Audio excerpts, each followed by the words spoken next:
Apat ka seasons man ang ginhulat sang JRU Lady Bombers agud makabalik sa Final Four sang NCAA Women's Volleyball subong nga season 97. Apang wala gid nadulaan sang paglaom ang coach sang team nga si Mia Tioseco nga ini ang ilagid malabot.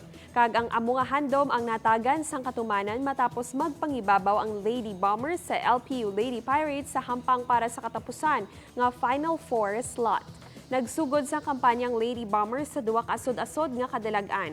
Apang gulpi nagbudlay ang kampanya sini matapos makaangkon sang 3 ka asod-asod nga kalutusan sa kamot sa Mapua Lady Cardinals, San Sebastian Lady Stags, kag Arellano Lady Chiefs. Ang isa sa apat nila kakalutusan ang gintuga naman sang nagahulat na lang sa finals nga CSB Lady Blazers. Sa karon may kahigayon na ang Lady Bombers nga makabalo sa Lady Stags nga manginuna sini nga makasumpong sa step ladder format sang playoffs.